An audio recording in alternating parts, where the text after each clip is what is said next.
ተነሱልን ከኢትዮጵያ ቴሌቪዥን የሰዓቱን ዜናዎች ይዘን ቀርበናል። ኢቲቪ 57 በምዕራፍ 3 በአጀንዳ የሚመራ ዘገባውን አካቶ ነው የተመለሰው።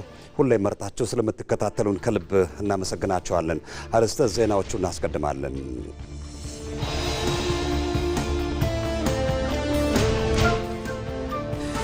የኢትዮጵያ ዲጂታል ስትራቴጂ በዓለም አቀፍ የቴክኖሎጂ ገበያ ውስጥ ብቁ ተወዳዳሪ ማድረግ ዓላማ ያለው ነው።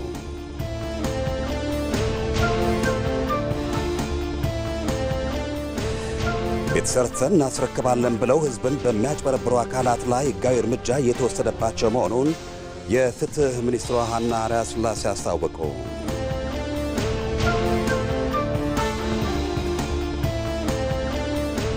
ሀገራዊ ምክክር ሁሉም አሸናፊ የሚሆንበትና ጠንካራና ዜጎቿ በጋራ ብሔራዊ ጥቅሟን የሚያስጠብቁላት ኢትዮጵያን ለመገንባት ሚናው የላቀ ስለመሆኑ ተጠቆመ።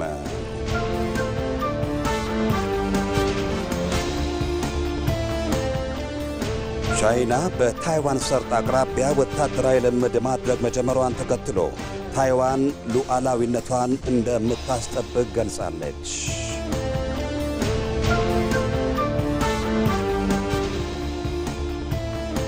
በስፖርት አሰልጣኝ ኤንዞ ማሬስካም ከቼልሲ ተሰናበቱ። ጣሊያናዊው አሰልጣኝ በክለቡ ያስመዘገቡት ደካማ ውጤት ለመለያየታቸው ምክንያት ስለመሆኑም እየተጠቀሰ ነው።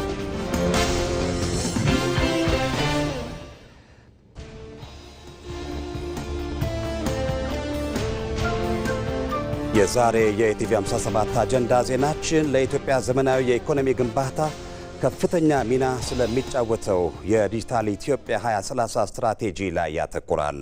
በዚህ ጉዳይ ላይ ተጨማሪ ማብራሪያ ሊሰጡን በኢኖቬሽን እና ቴክኖሎጂ ሚኒስቴር የብሔራዊ ኤሌክትሮኒክ መንግስት ልማትና አስተዳደር ዴስክ ኃላፊ አቶ ቴዎድሮስ ታዘዝ እንግዳችን ናቸው። ወደ ኋላ ላይ ቆይታ የምናደርግ ነው የሚሆነው። ከዜናዎቹ ጋር ሰለሞን መልሳን ነኝ። አብራችሁን ቆዩ።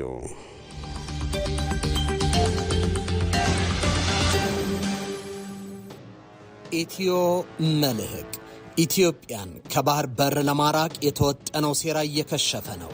የባህር በር ጥያቄ በኢትዮጵያ ፖለቲካ ስነ ምህዳር ነውርነቱ አብቅቷል። ዓለም ለኢትዮጵያ የባህር በር ጥያቄ ዕውቅና እየሰጠ ነው። ኢትዮጵያ ዙሪያ ገባዋን ለመክበብ የተደረገው ጥረት ኢትዮጵያ ከበባውን በመክበብ አምክነዋለች። እንዴት? ኢትዮ መልህቅ ዛሬ ምሽት ከ3 ሰዓት ጀምሮ በኢትዮጵያ ቴሌቪዥንና በኢቢሲ.ስትሪም ላይ ጠብቁን።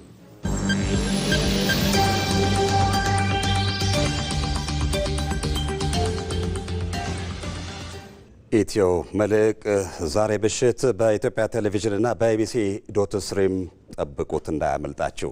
ወደ ቀዳሚው ዜናችን ተሻግረናል። ጠቅላይ ሚኒስትር አብይ አህመድ ከፈረንሳዩ ፕሬዚደንት ኢማኑኤል ማክሮን ጋር በስልክ ተወያዩ። ጠቅላይ ሚኒስትር አብይ አህመድ ለፈረንሳዩ ፕሬዚደንት ኢማኑኤል ማክሮን ለፈረንጆቹ አዲስ ዓመት የእንኳን አደረሶ መልካም ምኞት መልእክት በስልክ አስተላልፈዋል። ጠቅላይ ሚኒስትሩ በማህበራዊ ትስስር ገጻቸው ባሰፈሩት መልእክት የሁለቱ ሀገራት ግንኙነት እየተጠናከረ መሆኑን ጠቁመው የሁለትዮሽ ትብብሩን የበለጠ ለማጠናከር ሀሳብ መለዋወጣቸውን ገልጸዋል። የጋራ ፍላጎት በሆኑ ቀጠናዊና ዓለም አቀፋዊ ጉዳዮች ላይም መረጃ ለመለዋወጥ ከስምምነት መድረሳቸውንም ጠቁመዋል። የጋራ ሀገራዊ ትርክት ለምን፣ እንዴት፣ በማን ከጥር 3 እስከ 5 2018 ዓ.ም በዚህ አንኳር ጉዳይ ላይ የሀገራችን የስልጣኔና ንግድ መናገሻ በሆነችው ጅማ ላይ በስፋት ሊመክር ቀጠሮ ይዟል። በዚህ ታላቅ መድረክ ልሂቃን፣ የፖለቲካ መሪዎች፣ ታዋቂ ሰዎች፣ የሀገር ሽማግሌዎችና የሃይማኖት አባቶች የጋራ ሀገራዊ ትርክት ለምን፣ እንዴት፣ በማን ብለው ይወያያሉ። ለሀገርና ለትውልድ የሚሆን የጋራ ሐሳብንም ያነሳሉ። በሴንተር ፎር ሪስፖንሲብል ኤንድ ፒስፉል ፖለቲክስ በኦሮሚያ ብሔራዊ ክልላዊ መንግስት በሰላም ሚኒስቴር በጅማ ዩኒቨርሲቲና በጅማ ከተማ አስተዳደር ትብብር የተዘጋጀ የጋራ ሀገራዊ ትርክት ለምን፣ እንዴት፣ በማን ከጥር 3 እስከ 5 2018 ዓ.ም ጅማ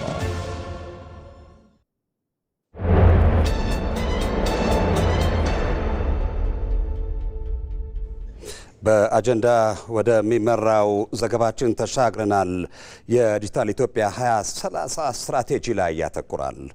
የኢትዮጵያ ዲጂታል ስትራቴጂ በዓለም አቀፍ የቴክኖሎጂ ገበያ ውስጥ ብቁ ተወዳዳሪ የማድረግ ዓላማ ያለው ነው። ይህ የዘመናዊ ኢኮኖሚ ግንባታ ሂደት የኤሌክትሮኒክስ ንግድ፣ የዲጂታል ክፍያ ስርዓትና የኢንተርኔት ተደራሽነትን በማስፋፋት ለዜጎች በተለይም ለወጣቱ ሰፊ የስራ ዕድል የሚፈጥር ነው። መሐመድ አልቃድር ስትራቴጂውን ሀገሪቱን በቴክኖሎጂ የበለጸገች በማድረግ የኢኮኖሚ እድገቷን በዲጂታል አማራጮች ለማፋጠን እየተጫወተ ያለውን ቁልፍ ሚና የሚዳስስ ዘገባ አዘጋጅቷል። አብረን እንከታተል። የአዲስ አበባ ዩኒቨርሲቲ የኬሚካል ምህንድስና ተማሪ የሆነው ወጣት ቅዱስ ፍቅሬ ዓለም ሁሉ ነገሯን አቁማ በነበረችበት የኮቪድ-19 ወቅት የራሱን አዲስ መንገድ ቀየሰ። ያንን የረፍት ጊዜውን ተጠቅሞ የዲጂታል ቴክኖሎጂ ፍጥነትንና አስፈላጊነትንም ተረድቶ በራሱ ጥረት በግራፊክስ ዲዛይን፣ በስሪዲ ሞዴሊንግ እና በኮዲንግ ስራዎች ላይ ተሰማራ። ዛሬ ቅዱስ ለተለያዩ ድርጅቶች በቴክኖሎጂ የታገዙ መፍትሄዎችን የሚያቀርብ ሆኗል። አነስ ባሉ ደረጃ ካሉ ስራዎች ተነስቼ አሁን ሞዴሬትሊ ጥሩ ከሚባሉ ኦር ኢንተርሚዲየት ከሚባሉ ስራ ደረጃ ደርሻለሁ ማለት ነው። አሁን ለምሳሌ ለመጥቀስ ያህል ከአንድ የማስታወቂያ ድርጅት ጋር ለማስታወቂያ ፕሮዳክሽን የስሪዲ አኒሜሽን ሰርች አውቃለሁ። ለፍሎር ፕላን ለማውጣት ከተለያዩ ድርጅቶች ጋር ሰርች አውቃለሁ። ከአንዳንድ ውጪ ክላይንቶች ጋርም በተለያዩ ፕሮጀክቶች ላይ ኮላቦሬት አድርጌያለሁ ማለት ነው። በጣም ኮምፒቲቲቭ የሆነ ነው ማለትም በጣም ብዙ አዳዲስ ሰዎች እየመጡ ትልቅ ኮምፒቲሽን ያለበት አይነት ሁኔታ ስለሆነ ሁሌ ራሳችንን አዳዲስ ነገሮች እያስተማርን አዳዲስ ተልእኮች እያዳበርን መጓዝ አለብን። በኢትዮጵያ እንደ ቅዱስ ሁሉ በርካታ ወጣቶች በዚሁ የዲጂታል ዓለም ሜዳ ላይ እየተጫወቱ ይገኛሉ። ይህም ኢትዮጵያ በወጣቶቿ ላይ የመስራት ብልሃቷና ጥረቷ በቴክኖሎጂው ጎዳና ላይ እየመራት ነው። ኢትዮጵያ በዲጂታል 2025 ስትራቴጂዋ የጀመረችው ጉዞ የዲጂታል ፋይናንስ አማራጮችን በማብዛትና የተቋማት አገልግሎቶችን ወደ ዲጂታል በማምጣት ተጨባጭ ውጤቶችን አስመዝግባለች። ዲጂታል 2025 ስንል ኢሉዥን ነው ያሉ ሰዎች ኢትዮጵያ ውስጥ 55 ሚሊዮን ሰው ቴሌብር ይጠቀማል ሲባል ሲሰሙ ፋይዳ የሚባል ዲጂታል አይዲ የዛሬ 5 ዓመት 10 ሰው የሌለው ዛሬ 30 ሚሊዮን ሰው አለው ሲባል ተአምር ነው። 5 ሚሊዮን ኮደርስ ኢትዮጵያ ውስጥ እንፍጠር፣ ታለንት ላይ ኢንቨስት እናድርግ ብለን 2 ሚሊዮን ገደማ ማሳካታችን ሚራክል ነው። በሚቀጥለው 3 ዓመት 2 ዓመት 5ቱን ካሳካን የብዙ አፍሪካ ሀገር ፖፑሌሽን 100% ሰው ዲጂታሊ የሆነ ነገር ማድረግ የሚችል ፈጠርን ማለት ነው። የዲጂታል 2030 የአክሰስ ኦፖርቹኒቲ እና ትረስት ተደምረው አንደኛ ስራን መፍጠር አለባቸው። ለዜጎች በርከት ያለ የስራ ዕድል መፍጠር አለባቸው። ሁለተኛ ለሀገር እድገት ማረጋገጥ አለባቸው። ማደግ አለብን። ስራና እድገት ብቻውን ግን በቂ አይደለም። ሉዓላዊነት የሚለው ነገር ደግሞ የሚያረጋግጥ መሆን አለበት። ይህ ስኬት አሁን ላይ ወደ ዲጂታል 2030 ኢትዮጵያን መርቷታል። ይህ አዲስ ስትራቴጂም ኢትዮጵያን በቴክኖሎጂ የበለጸገች ለማድረግና የዲጂታል ኢኮኖሚውን እውን ለማድረግም የታለመ ትልቅ ራዕይ ነው። ለዚህም ፈጠራና ፍጥነት በእጅጉ ያስፈልጋል። አሁን በጣም የሚያስፈልገን አንዱ ፈጠራ ነው፣ ሁለተኛ ፍጥነት ነው። ፈጥረን ፍጥነት ከሌለን የትም አንደርስም፣ ኦልሬዲ ያልፋል። አሁን ጊዜው የውድድር ጊዜ ነው። እንደዚህ የተለያየ አይዲያ ያላቸውን የተለያየ ሊያድግ የሚችል እውቀት ያላቸውን ወደ ቢዝነስ ሊቀየር የሚችል እውቀት ይዘው የመጡን ሰዎች መደገፍ አለብን። ስለዚህ ፈጠራና ፍጥነት መታከል አለበት። እነዛ ፈጠራውን ይዘው መጥተው መንግስት ደግሞ መዘግየት የለበትም። እነዛን ቶሎ መደገፍ አለባቸው። አዲስ የሚመጡ ፈጠራዎች ወደ መሬት የሚወርዱበት። ስለዚህ ወደፊት የሚያስፈልገው ምንድነው? ቢያንስ በራሱ ፈጠራ ሊፈጥር የሚችልና ያን ደግሞ ወደ መሬት ሊያወርድ የሚችል ማህበረሰብ ያስፈልጋል። የዲጂታል 2030 ስትራቴጂ ዋነኛ ምሰሶ የሆነው የዘመናዊ ኢኮኖሚ ግንባታ እንደ ቅዱስ ፍቅሬ ላሉ በፈጠራ ለተሞሉ ወጣቶች ሰፊ የስራ ዕድል የሚፈጥር ብቻ ሳይሆን ኢትዮጵያን በዓለም አቀፍ የቴክኖሎጂ ገበያ ውስጥ ብቁ ተወዳዳሪ የሚያደርግ ነው። ይህ የኢትዮጵያ የዲጂታል ጉዞ ከኢኮኖሚያዊ ስኬት ባለፈ የብሔራዊ ጥቅምን በማስከበር ረገድም ላቅ ያለ ፋይዳ አለው። በተለይም የዲጂታል መሰረተ ልማትን ማጠናከር የመረጃ ደህንነትን በታማኝነት ለማረጋገጥና የሀገር ሉዓላዊነት ዋስትናን ለማጽናትም የሚኖረው ድርሻ ከፍተኛ ነው። ዲጂታል ኢትዮጵያ 30 የምሽቱ ዜናችን ዋና አጀንዳ ነው። በዚህ ጉዳይ ላይ ተጨማሪ ማብራሪያ ሊሰጡን በኢኖቬሽንና ቴክኖሎጂ ሚኒስቴር የብሔራዊ ኤሌክትሮኒክስ መንግስት ልማትና አስተዳደር ዴስክ ኃላፊ አቶ ቴድሮስ ታዘዝ እንግዳችን ናቸው። ወደ ስቱዲዮ ደርሰዋል። እንኳን ደህና መጡ። እንኳን ደህና ቆይ። በመጀመሪያው ምዕራፍ ስትራቴጂ 2025 ኢትዮጵያውያን የዚህ ለውጥ ምን ያህል እንዳጣጣሙት ይታወቃል። ከፍተኛ ለውጥ የታየበት ነው። አሁን በሁለተኛው ደግሞ 2030 ላይ የዚህ የዲጂታል የኢትዮጵያ ስትራቴጂ የሀገሪቱን ዲጂታል ትራንስፎርሜሽን ለማላቅና እንደዚሁም ደግሞ ዘመናዊ የኢኮኖሚ ግንባታን ለማላቅ ሚናው ምንድን ነው ብለው ያስባሉ? እሺ፣ አመሰግናለሁ ስለጋበዛችሁኝ። ያው አንተ እንደጠቀስከው የዲጂታል 2025 ስትራቴጂ 100% በሚል ደረጃ የተሳካ እንደነበረ ተገልጿል። ያው ሲነገር ነበር በተለያየ አውታሮች ማለት ነው። እዛ ላይ ከነበሩ ትሩፋቶች ተብሎ ከሚጠቀሱት ውስጥ 30 ሚሊዮን አካባቢ የፋይዳ ምዝገባ ተከናውኗል። አንዱ ትልቁ ነገር ነው። የኢንተርኔት ፔኔትሬሽን ወደ 57% ነበረ በ2025 ስትራቴጂ። ከዛ ጎን ለጎን ደግሞ የኦንላይን ሰርቪሶች መንግስት ለህብረተሰቡ የሚያቀርባቸው ኦንላይን ሰርቪሶች ከ900 በላይ ደርሰው ነበረ። ስለዚህ ይህና ሌሎች መሰል ነገሮች ትልቁ የዲጂታል 2025 ስትራቴጂ ሰክሰስ ናቸው ተብለው ተገልጸዋል። ስለዚህ ዲጂታል 2030 ወደ ስራ ሲገባ ዲጂታል ትራንስፎርሜሽኑ ላይ ወይም የዲጂታሉን እንዴት ትራንስፎርም ያደርገዋል ተብሎ ከሚገለጽባቸው ነገሮች በዋነኝነት የመሰረተ ልማት ማስፋፋት አንደኛው ነገር ነው። ስለዚህ የመሰረተ ልማት ማስፋፋት ወይም ማሳደግ ሲባል አስቀድሞ በ2025 የነበረውን ወደ 90% ያደርሳል። ለምሳሌ 45% የነበረውን የኢንተርኔት ፔኔትሬሽን ወደ 95% ያደርሳል። ከኦንላይን ሰርቪስ አንጻር ወይም መንግስት የሚሰጣቸውን አገልግሎቶች ከማዘመን አንጻር 5000 ሰርቪሶችን በ2030 መጨረሻ ኦንላይን ለህብረተሰቡ ይደርሳሉ። ከሱ ውስጥም ደግሞ 100% ከፋይዳ ጋር የተሳሰረ ሰርቪሶች ለዜጎችና ለቢዝነሶች ይቀርባሉ ተብሎ በ2030 ፕላን ተደርጓል ማለት ነው። ከዛ ጎን ለጎን የዲጂታል ሊትሬሲ ወይም ዲጂታል ስኪል አንደኛው መሰረታዊ ነገር ነው። ምክንያቱም ኦንላይን ሰርቪስ መንግስት ሲያቀርብ በዲጂታል አማራጭ ህብረተሰቡ የዲጂታል ንቃተ ህሊናው ያደገ የሰፋ መሆን አለበት። ስለዚህ እሱን ለማድረግ አስቀድሞ በ2025 መጨረሻ 25% አካባቢ የነበረውን የዲጂታል ሊትሬሲ ወይም ዲጂታል ስኪል ወደ 70% በማሳደግ 2030 ላይ የዲጂታል ስኪሉን ማሳደግ ታቅደዋል ማለት ነው። ስለዚህ ዲጂታል ትራንስፎርሜሽኑ ላይ በዚህ ኮር ኤሪያዎች መሰረተ ልማትን በማሳደግ የመንግስትን አገልግሎት በማሳደግ የዲጂታል ስኪሉን በማሳደግ እንዲሁም ሌሎች ተጨማሪ ነገሮችን በመስራት ለዲጂታል ትራንስፎርሜሽኑ የዲጂታል 2030 ትልቅ አስተዋጽኦ ይኖረዋል ማለት ነው። ስለዚህ ዲጂታሊ አገሪቷ ኢትዮጵያ ዲጂታሊ ትራንስፎርም ሆነች ማለት ቀጥሎ ደግሞ ለዲጂታል ለኢኮኖሚው ያለው ኮንትሪቢዩሽን ያድጋል ማለት ነው። ለምሳሌ 2025 ዲጂታል ስትራቴጂ ሲያልቅ የዲጂታል ኢኮኖሚው ለአጠቃላይ ለሀገሪቷ ጂዲፒ የነበረው ኮንትሪቢዩሽን ወደ 4% አካባቢ ነበረ።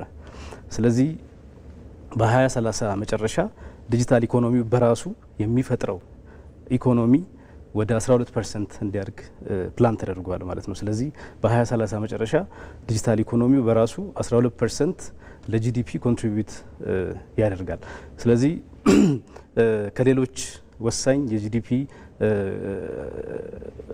ኮንትሪቢዩት ከሚያደርጉ ሴክተሮች ሰርቪስ ወደ 38% ነው፣ ግብርና ወደ 34% ነው፣ ኢንዱስትሪውም እንደዚሁ ወደ 28% ነው። ስለዚህ ዲጂታል ኢኮኖሚውም በዚሁ ልክ ለጂዲፒ እድገት አስተዋጽኦ ያደርጋል ተብሎ ይታሰባል ማለት ነው። መልካም ነው። እንግዲህ በ2030 ሁሉንም ዜጎች የዲጂታል ቴክኖሎጂ ተጠቃሚ ለማድረግ ታስቧል። ይሄን በማከናወን ረገድ በዋናነት ምን ምን ተግባራቶች ለማከናወንስ በተጨማሪ ታቅደዋል? ይሄንን የ2030 ዲጂታል ኢትዮጵያ ስትራቴጂ ውጤታማ በማድረግ ረገድስ በዋናነት የተያዙ ተግባራትስ ምንድን ናቸው? ባጭሩ እንግዲህ በጣም ጥሩ። ዲጂታል 2030 ሲቀረጽ 3 ፒላሮችን መሰረት አድርጎ ነው። የመጀመሪያው አክሰስ ነው፣ ሁለተኛው ኦፖርቹኒቲ ነው፣ ሶስተኛው ትረስት ነው። አሁን እንዴት ነው ተደራሽ የሚደረገው? ተደራሽነት ትልቁ ነገር ነው። ምክንያቱም ዲጂታል ቴክኖሎጂ ተደራሽ ከማድረግ አንጻር ትልቁን አስተዋጽኦ ያደርጋል። ስለዚህ በዲጂታል 2030 ሊሰሩ ከታሰቡ ነገሮች አንጻር ቅድም እንዳልኩት ለምሳሌ የኢንፍራስትራክቸሩን ማሳደግ ወይም ኤክስፓንድ ማስፋፋት አለበት ማለት ነው። ከሱ ውስጥ ለምሳሌ የኢንተርኔት ፔኔትሬሽኑን ከ47% ወደ 95% ማሳደግ ይፈለጋል ወይም እቅድ ተይዟል። የሞባይል ሰብስክራይበሮችን ወደ 128 ሚሊዮን ማድረስ እቅድ አለ በ2030 ማለት ነው። ከዛ ጎን ለጎን የ5G ተደራሽነትን ወደ 100 ከተሞች በማስፋት በኦንላይን የሚሰጡ አገልግሎቶች ለህብረተሰቡ በቀላሉ እንዲደርሱ ይደረጋል ማለት ነው። አሁን ትልቁ ነገር ምንድነው? የዲጂታል 2030 አጠቃላይ ኔሽን ዋይድ የሆነ ኢምፕሊሜንቴሽን እንዲኖረው ታስቦ ነው የተቀረጸው በሀገር አቀፍ ደረጃ ማለት ነው። ያ ማለት ምንድነው?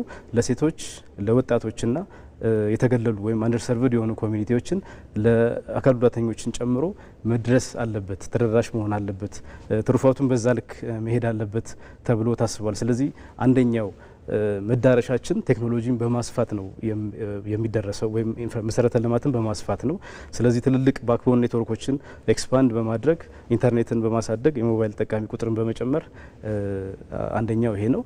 ሌላው ተደራሽ ለማድረግ ከሚጠቅሙ ነገሮች ፋይዳን እንደ አንድ ትልቅ መሳሪያ በመጠቀም እስከ ቀበሌ ድረስ ኮኔክት በማድረግ ወይም ቀበሌ ድረስ በማውረድ አገልግሎትን በቀላሉ ማድረስ እንዲቻል ታስበዋል ማለት ነው። ያ ማለት ምንድነው? በኦንላይን የሚሰጡ የመንግስት አገልግሎቶች ሙሉ ለሙሉ ወይም 100% በሚባል ደረጃ ከፋይዳ ጋር ኢንተግሬት እንዲደረጉ፣ ለቢዝነስ የሚሰጡ አገልግሎቶችም እንደዚሁ ኢንተግሬት እንዲደረጉ ይፈልጋል ማለት ነው። ስለዚህ በቀላሉ አንድ የፋይዳ የተመዘገበ አንድ ዜጋ ሰርቪስን ማግኘት እንዲችል ማድረግ ነው። ሁለተኛው የፋይዳን ኢንተግሬሽን ማሳደግ ነው። ሶስተኛ ላይ ይሰራሉ ተብሎ ከታቀዱ ነገሮች የዲጂታል ስኪል ወይም ሊትሬሲውን ማሳደግ ነው። ስለዚህ በዚህ በዲጂታል ግንዛቤ ማሳደግ ነው። ምክንያቱም ቴክኖሎጂ ባደገ ቁጥር አገልግሎት የምንሰጠው ኦንላይን በሆነ ቁጥር ቴክኖሎጂ ሲሰፋ አብሮ ደግሞ ማህበረሰቡ ንቃተ ህሊናው ማደግ አለበት። አለበለዚያ የሚሰጠው ነገር ውጤታማ አይሆንም ማለት ነው። መልካም ነው። አመሰግናለሁ። አቶ ቴዎድሮስ ታዘዝ በኢኖቬሽንና ቴክኖሎጂ ሚኒስቴር የብሔራዊ ኤሌክትሮኒክስ መንግስት ልማት እና አስተዳደር ዴስክ ኃላፊ ስቱዲያችን ተገኝተው ለሰጡን የተሟላ የተብራራ መረጃ ከልብ እናመሰግናለን። አመሰግናለሁ።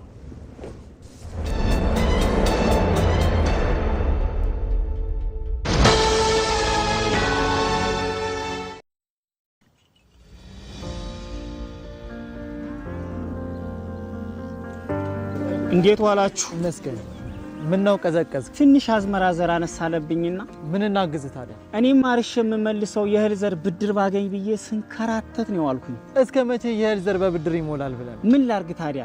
ምን መላ ይገኛል? መላውንማ ልንገርህ። እኔው ራሴ ማዳበሪያን ሰኝ መላ ሳፈላልግ የኢትዮጵያ ንግድ ባንክ ለአርሶ አደሩም ለአርብቶ አደሩም እፎይታ የሚሰጥ ብድር ማዘጋጀቱን አልሰማም መሰል። ይኸውልህ ለሰብል ምርት ብትል ለመጋዘን፣ ለግብርና መሳሪያ፣ ለማዳበሪያ፣ ለወተት ተዋጽኦ ብትል ለእንስሳት እርባታ የሚሆን አመቺ ብድር አመቻችቷል። ግን እንደው ለኔ የሚያበድሩኝ ይመስላል?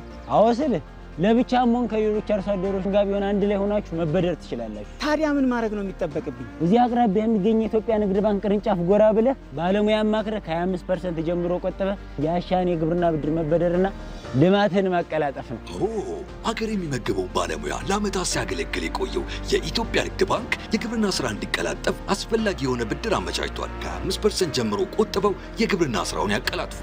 የኢትዮጵያ ንግድ ባንክ ሁሌም የሚተማመኑበት ባንክ።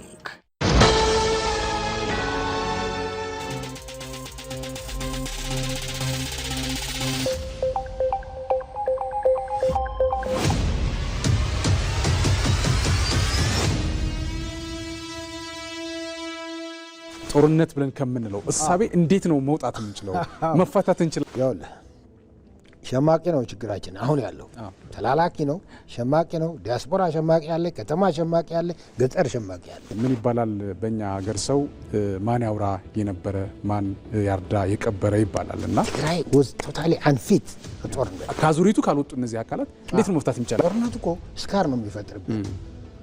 ወንጀለኛ የሚያደርጋሉ። ሰላምና ጦርነት አምጣና ሁለቱን መዝናቸው። ከሆኑ ቦታ ተነስተው ወጥተው አንዳንዶች እንደው ምህረት የደረገላቸው ናቸው። መንግስት ምርጫ ይቆይ ካለ ምርጫ እናረጋለን ይላል።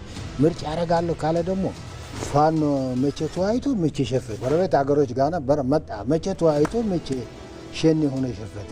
40ና 50 ዓመታት መቀየር የማይችል ደግሞ እሳቢ ማስተሳሰብ ያለው ኃይል ደግሞ ከሰለጠነው ዓለም ጋር እንዳንቀላቀል ያደረገንም እሱ ለአንዴና ለመጨረሻ ጊዜ ፍች እንዲፈጽሙ ማድረግ የሚቻልበት ህግደፍ ተፈጥሮ ነው። ለኤርትራም አይሆንም፣ ለቀውስ ብቻ ነው። ከዛ ሴራ ያለ መውጣት እሳቤም አስተሳሰብም በዚህ በሶማሊያ ይምጣ በሰሜን ይምጣ በዚህ ይምጣ የሆነ ይጭራል። ፊልድ ማርሻል ብርሃኑ ጁላ በዚህ መጽሐፍ ላይ የሰጡት ሀሳብ ወይ አስተሳሰባችን ስለተሰለበ ጠመንጃ ብቻ ስለሆነ አንዱ ፕሬዚዳንቱ አሁንም ለሰላም ሲሉ ኒውዮርክና ዋይት ሃውስ በሌሊትም ስልክ እየደወለ አቁሙልኝ ሊል እንቅልፍ እንደነሳቸው ነው ማለት።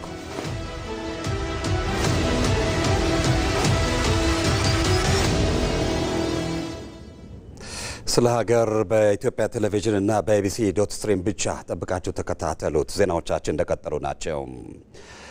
ቤት ሰርተን እናስረክባለን ብለው ህዝብን በሚያጭበረብሩ አካላት ላይ ህጋዊ እርምጃ የተወሰደባቸው መሆኑን የፍትህ ሚኒስትሯ ሀና አርአያ ስላሴ ተናገሩ።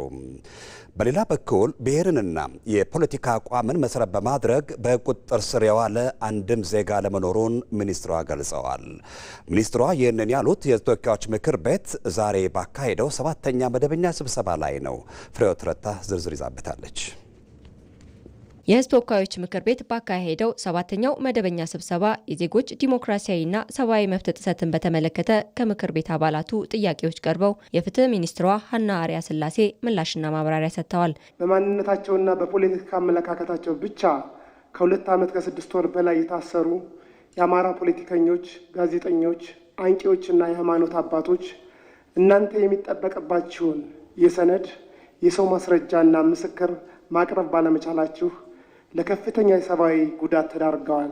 ቶሎ ፍትህ የመስጠትና የህግ የበላይነትን ከማስጠበቅ አንጻር ማብራሪያ ቢሰጡ። በማንነቱ ብቻ ወይም በፖለቲካ አቋሙ ብቻ የከሰስነው ፍርድ ቤት ያቆምነው ሰው የለም። ግን አንድ ሰው የፖለቲካል ግቡን ለማሳካት በህገ ወጥ መንገድ የሚንቀሳቀስ ከሆነ ፖለቲከኛም ሆነ የመንግስት ሰራተኛም ሆነ የመንግስት ኃላፊ የህግ ተጠያቂነትን እናረጋግጣለን። ግጭት ባለባቸው አካባቢዎች ሁሉ መሳሪያ አንግበው የሚንቀሳቀሱ ኃይሎች ወደ ጠረጴዛ ውይይት መጥተው የፖለቲካ ጥያቄያቸውን በሰላም መልኩ እንዲፈቱ በጣም ተደጋጋሚ ጥሪዎችን አቅርቧል። ይህንንም ተከትሎ ደግሞ በፊት በህገ ወጥ ሁኔታ ይንቀሳቀሱ የነበሩ ኃይሎች ወደ ንግግር እየመጡ ይገኛሉ። የሀገራዊ ምክክሩንም እንዲሁም የሽግግር ፍትህ ሂደቱን ወደ ተግባር ስናስገባ በሰብአዊ መብት ጥሰቶች በግጭት አውድ የተፈጸሙ ሰብአዊ መብት ጥሰቶችን ዘላቂ መፍትሄ አስቀምጠንላቸው የምንቀጥል ይሆናል። ይህ እንደተጠበቀ ሆኖ ግን አሁንም ቢሆን በተለያዩ የሀገራችን ክፍሎች የተሟላ ሰላም እንዲኖር የመከላከያ ሰራዊታችን የጸጥታና የፖሊስ አካላት በከፍተኛ መስዋዕትነት ህግን የማስከበር ስራ እየሰሩ የህዝቡን ሰላም እያስጠበቁ ይገኛሉ። ከሪል ስቴት አልሚዎች ጋር የተያያዙ ማጭበርበሮችን ከመቆጣጠር ለዲጂታል ምህዳሩ የህግ ማዕቀፎችን ተግባራዊ ከማድረግና የተቋሙን ተደራሽነት ከማስፋት አንጻር እየተሰሩ ባሉ ስራዎች ላይ ከአባላቱ ጥያቄዎች ተሰንዝረዋል። ቤት ሰርተን እናስረክባለን በማለት የህዝብን ገንዘብ ሰብስበው ከሀገር የሚወጡ በጣም ውስብስብ የሆነ ሰነድ በማስፈረም በየጊዜው ያለ ምክንያት ገንዘብ የሚጨምሩ በውላቸው መሰረት በጊዜ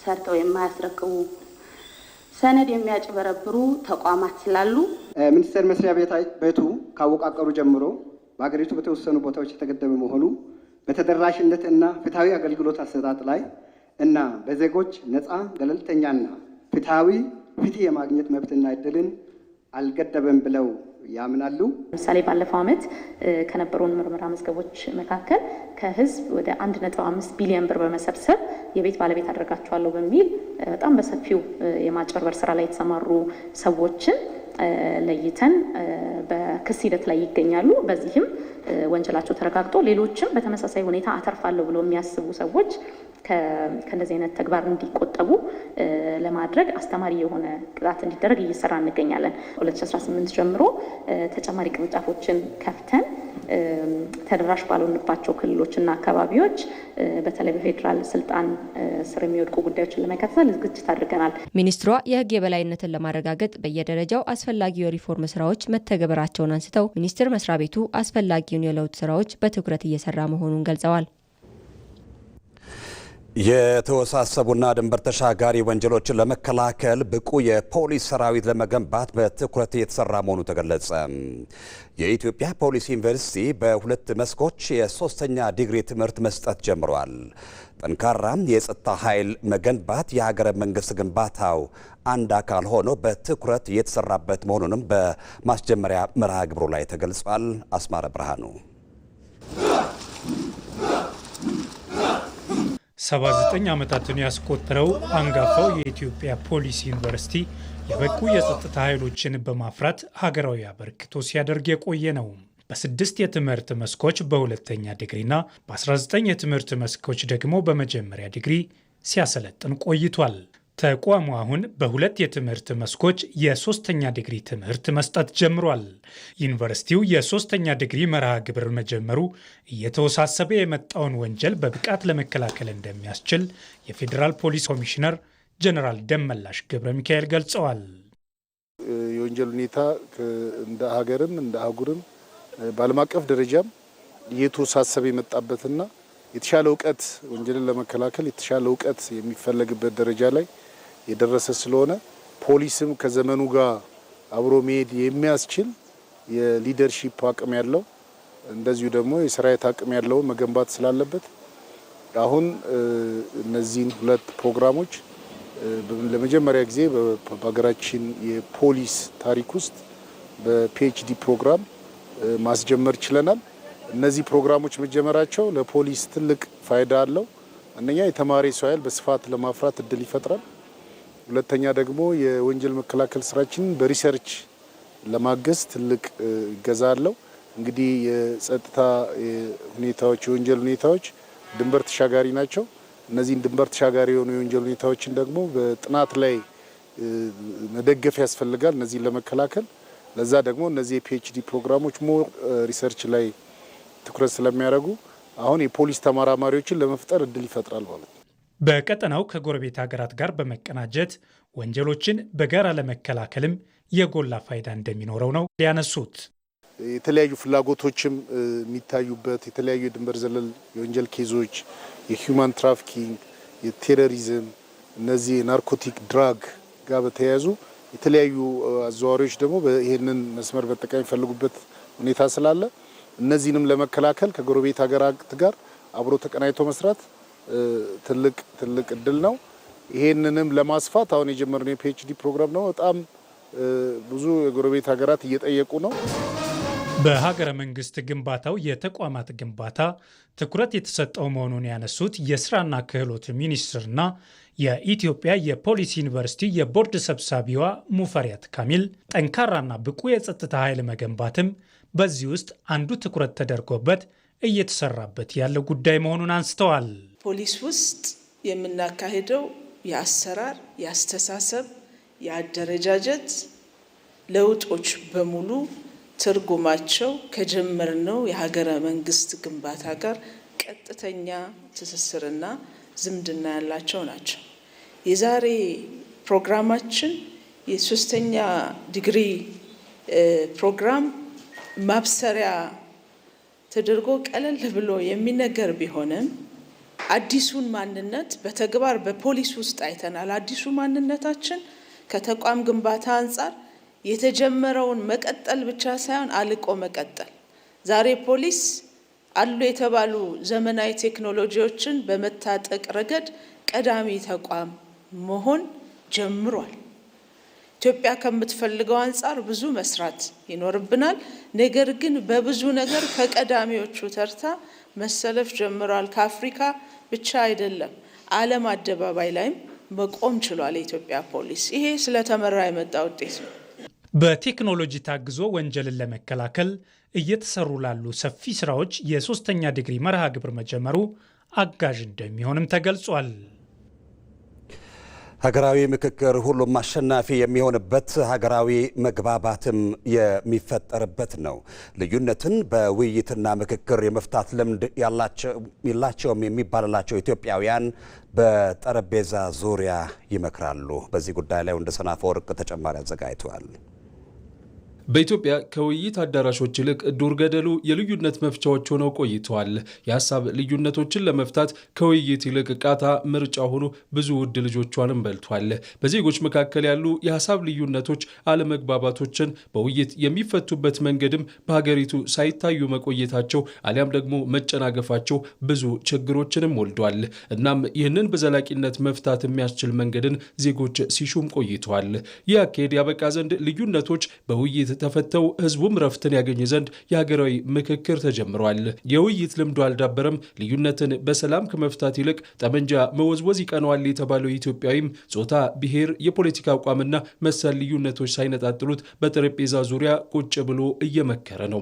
በግጭትና በጦርነት አሸናፊ እንደሌለ የገባቸው ኢትዮጵያውያን እርስ በርስ መወያየትና መመካከርን ምርጫቸውም አድርገዋል።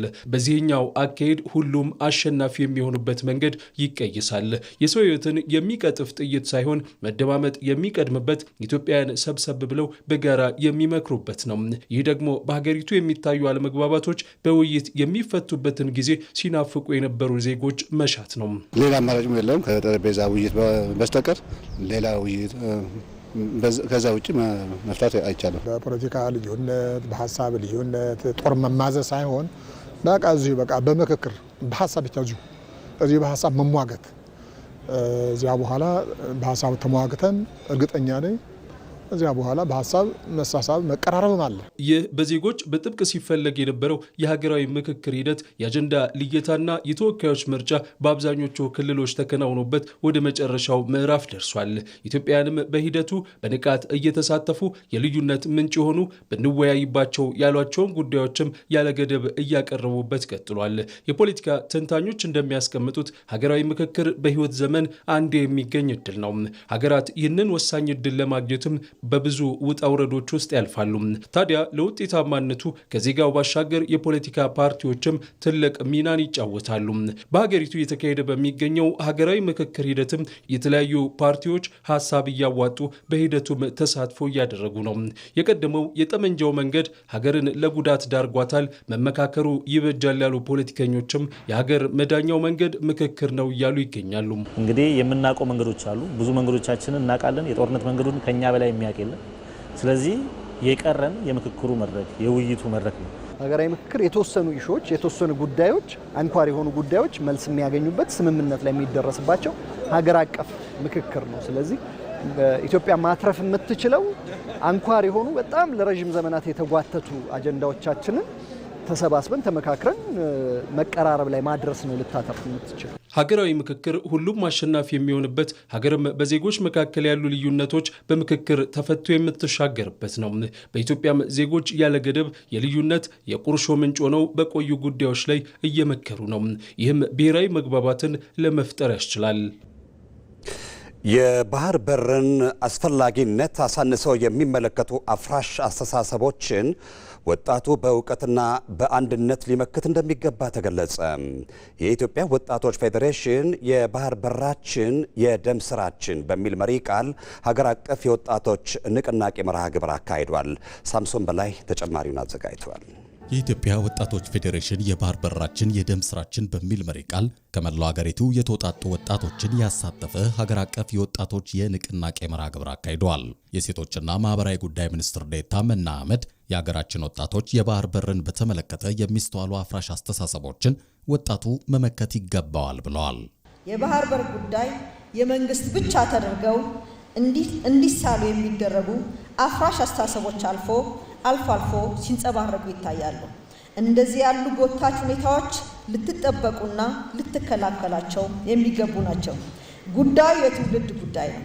በእውቀት፣ በሰላም፣ በአንድነት በህጋዊ መንገዶች የተመራ ተሳትፎ እንዲኖራችሁ ይጠበቃል። የቀይ ባህር ጉዳይን በተመለከተ አንዳንድ አካላት እንድንከፋፈል በማድረግ አንድ እንዳንሆን የሚጥሩ አካላትን ተንኮል መረዳት ወጣቱ ይገባዋል ሲሉም የመከላከያ ውጭ ግንኙነት ወታደራዊ ዳይሬክቶሬት ዳይሬክተር ሜጀር ጄኔራል ተሾመ ገመቹ ገልጸዋል። ይሄ የእስትንፋሳችን ጉዳይ የሆነውን ጉዳይ ይሄ የወደፊት የኢትዮጵያን ጉዞ የሚወስነውን ትልቅ ጉዳይ አሳልፎ ሲሰጡ የሆዳደርነት ጉዳይ እንደተጠበቀ ሆኖ ለባንዳ ፈረስ ሆኖ ሲያገለግሉ የሆዳቸው ጉዳይ እንደተጠበቀ ሆኖ ትልቁ ችግራቸው ያስተሳሰብ ዲቃላነት ነው። የተነጠቅነው በነሱ ምክንያት ነው። መቼም ስለዚህ ጉዳይ አጀንዳ እንዳናደርግ መቼም ይሄን ጉዳይ አስበን በዚህ ጉዳይ ላይ የህይወት መስዋዕትነት እንዳንከፍል አድርገዋል። እንደገናም ደግሞ ዛሬም እንደዚሁ እያደረጉ ይገኛሉና ይሄ መታወቅ መቻል አለበት። በመድረኩ የተገኙ ወጣቶችም ለብሔራዊ ጥቅም የድርሻቸውን ለመወጣት ቁርጠኛ መሆናቸውንም ገልጸዋል። በታሪካዊ ጠላቶቻችንና በውስጥ ባንዶቻችን ታሪካዊ ታሪካዊ የኢድጌት መስራት የሆነ ባህር በር አጥተናል። አሁንም ምስጋና ይግባቸው ለሎሬት ሽልማት ለህዝብ ልጅ ለሆነ ለክቡር ጠቅላይ ሚኒስትራችን ዶክተር አብይ አህመድ የወጣቶች መፍለቂያ ለሆነች ኢትዮጵያ የረሳነትን ታሪክ እንደገና እንድናስታውስ አደረገልን። የአባይ ጉዳይ የተወሰኑ ጠላቶች ነበሩ ያሉት፣ እነሱም ግን ትልቅ ነበሩ። አሸንፈናቸው ወጥተናል። የባህር በር ጉዳይ ግን እንደ ዓለም ነው አጀንዳው ማለት ነው። የተወሰኑ ጠላቶች ብቻ አይደሉም ያሉን። ስለዚህ ትጥቃችንን ከፍ ማድረግ ይጠበቅብናል። እኛ ደግሞ ወጣቶች በጣም ትልቅ ሚና አለን ማለት ነው። ይሄንን አጀንዳ ከኢትዮጵያ አልፎ የኛ ወዳጆች በአፍሪካ ደረጃ ያሉ መስማት አለባቸው። በዚህ ጉዳይ ተቀላቅለው የኢትዮጵያን ክብር፣ የኢትዮጵያን ታላቅነት፣ የኢትዮጵያን እድገት የሚናፍቁ በካሪቢያን፣ በአፍሪካ፣ በአውሮፓ በርካታ ሀገራቶች እንዳሉ አስባለሁ። የኢትዮጵያ ወጣቶች የህልውና ጉዳይ የሆነውን የቀይ ባህር መዳረሻችንን በማሳካት ደማቅ ታሪክ የሚጽፉበትን እድል እንዲጠቀሙበትም በመድረኩ ጥሪ ቀርቧል። እንወያይ፣ እንነጋገር። ከጠረጴዛ ውጪ የሆነ አጀንዳ የለም። ሁሉም አጀንዳ አለኝ፣ ሁሉም ሰው አለኝ የሚለውን ጥያቄ ያቅርብ የሚል በዚህ ደረጃ አሳታፊ የሆነ ሀገራዊ ምክክር መድረክ ተዘጋጅቶ ስለማያውቅ በታሪካችን ይሄ ትልቅ የባህል ለውጥ አድርገን ማየው። እንዲህ አይነት ምክክሮች ቀደም ብለው ድሮ መኖር የሚገባቸው ነበሩ። ግን ያለፉት ረጅም ዓመታት የነበረው ከመካከር ይልቅ የማያግባቡን ነገሮች ላይ ስንሰራ ቆይተናል። እስኪ እንመካከር ይፈታል ችግሩ። የትኛውንም የፖለቲካ አመለካከት ያዝ፣ የትኛውንም የፖለቲካ አቋም ያዝ ሊያግባቡን በሚችሉት ላይ የራሳችን የሆነ አሻራ ማሳረፍ መቻል አለብን። የራሳችን የሆነ አስተዋጽኦ ማድረግ መቻል አለብን። የኔ ያንተ የሱ የሷ የሁሉም ድምር ውጤት ነው አገርን ከፍ ሊያደርግ የሚችለው። ወደ መግባባት መተን ተነጋግረን ማንፈታው ነገር አይኖርም። ባህሉም አለን። አሁንም ደግሞ ቅንነትንና ለመፈራረጅ ሳይሆን ለመፍታት የምንሄድበትን አግባብ በቅንነት ማየት ይኖርብናል። አገራችንን ከምንም በላይ ያስቀድመን ማለት ነው። የብዙሃን እናት የዚህ ምክክር ዋነኛ ዓላማ ከተቃርኖ ይልቅ ተዛምዶን ለማጠናከር ነው። በብሔሮች መካከል፣ በቋንቋዎች መካከል፣ በባህል መካከል፣ በሃይማኖት መካከል ካሉ ተቃርኖዎች በላይ ተዛምዶች ስለሚበዙ እነሱን አጉልተው ለማውጣት ነው። ኢቲቪ 57 ከኢትዮጵያ ቴሌቪዥን ዜናችን አሁንም እንደቀጠለ ነው። የውጭ ዜና ቻይና በታይዋን ሰርጥ አቅራቢያ ወታደራዊ ልምምድ ማድረግ መጀመሯን ተከትሎ ታይዋን ሉዓላዊነቷን እንደምታስጠብቅ ገልጻለች። ሀገሪቱም ከቻይና ወታደራዊ ልምምድ በኋላ ሉዓላዊነቷን ለማስጠበቅና ወታደራዊ ቁመናዋን እንደምታጠናክር ቃል መግባቷን ገልጻለች። ቻይናም በደሴቲቱ ወታደራዊ ልምምድ ያደረገ ሲሆን ታይዋንም ሉዓላዊነቷን ለመጠበቅና መከላከያዋን ለማጠናከር መወሰኗን የሀገሪቱ ፕሬዚዳንት ላቺንግቴ አስታውቀዋል። ታይዋን የመከላከያ ኃይሏን ለማጠናከር የምትወስዳቸው እርምጃዎች የግዛቷ አካል አድርጋ የምታያት ቻይናን ማስቆጣቱን ዘገባው አስታውሷል። በመጨረሻም ስፖርት አሰልጣኝ ኤንዞ ማሬስካ ከቼልሲ ተሰናበቱ። ጣሊያናዊ አሰልጣኝ በክለቡ ያስመዘገቡት ደካማ ውጤት ለመለያየታቸው ምክንያት ሆኗል። አሰልጣኙ ከኃላፊነታቸው እንደተነሱ መግለጫ ወጣው ቼልሲ ለማሬስካ መልካሙን እንመኛለን ብሏል። በፕሪሚየር ሊጉ 5ኛ ደረጃ ላይ የተቀመጠው ቼልሲ በሊጉ ካደረጋቸው ያለፉት 7 ጨዋታዎች ያሸነፈው አንዱን ብቻ ነው። የ45 ዓመቱ አሰልጣኝ የዓለም ክለቦች ዋንጫን ከ6 ወር በፊት ማንሳታቸው የሚታወስ ነው። ኢቲቪ 57 ከኢትዮጵያ ቴሌቪዥን በ3 ምዕራፎች መረጃዎችን ሲያደርስ ቆይቷል። ከኛ ጋር ስለዘለቃችሁ ከልብ እናመሰግናለን።